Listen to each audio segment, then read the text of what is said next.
Friends, welcome to my channel Lalitha soft foods. Today special ఏంటంటే గోంగూరను అయితే నేను తీసుకొని నీట్ గా శుభ్రం చేసేసానండి. అది అయితే పెట్టేశానండి. నేను ఇందులో కొంచెం ఆయిల్ పోసుకుందాము. పోసేసి మనం ముందుగా అయితే కడుక్కొని పెట్టుకున్న గోంగూర ఉంది కదా, గోంగూరను అయితే మొత్తం ఆయిల్లో ఇలా ఈ విధంగా పెట్టేసుకుందామండి.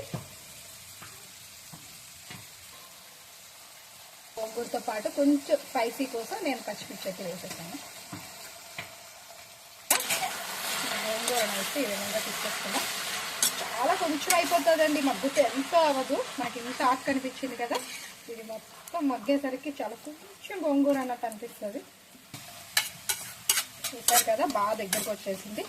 ఇంకొంచెం దగ్గరగా అయ్యేదాకా దీన్ని ఇలా మధ్య పెట్టుకుందాము. తర్వాత దీన్ని రోట్లో వేసి దంచితే దీనికి కావాల్సిన పేస్ట్ అయితే వస్తుందండి.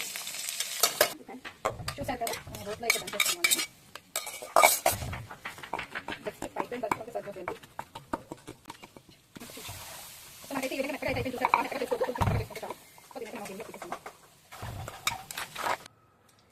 మనమైతే మూకిట్లో ఆయిల్ పోసేసుకుందాము. గోంగూర పచ్చడి అంటే తెలిసిందే కదా, ఆయిల్ కొంచెం ఎక్కువ పడుతుంది. అలానే ఎక్కువ వేసేద్దు, హెల్త్కి మంచిది కాదు. మనం ఎండుమిరపకాయలు వేసేసుకున్నామండి. తర్వాత 4 ఎల్లుల్లి రబ్బలు కూడా వేసేసాను. తర్వాత నువ్వులు వేసేసుకున్నానండి, ధనియాలు, ఇంకా చింతపండు. ఆల్రెడీ మనకి పులుపు అనేది అందులో ఉంటుంది కాబట్టి మనం చింతపండు ఎక్కువ వేసుకోవాల్సిన అవసరం లేదండి. ఈ విధంగా అయితే మనం ఎండుమిరపకాయలు బాగా దంచుకుందామండి. రోట్లో వేస్తే పచ్చడి చాలా టేస్ట్గా వస్తుంది. నేను అందుకే రోట్లో చేసుకుంటున్నాను. మిక్సీలో వేసుకుంటే మిక్సీలో వేసుకోండి.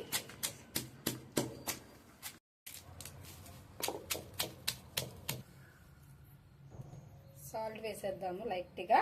సాల్ట్ వేసేసాం కదా, ఇప్పుడు మరి కొంచెం దంచుదాం, కలుపుకుందామండి కింద నుంచి పైకి.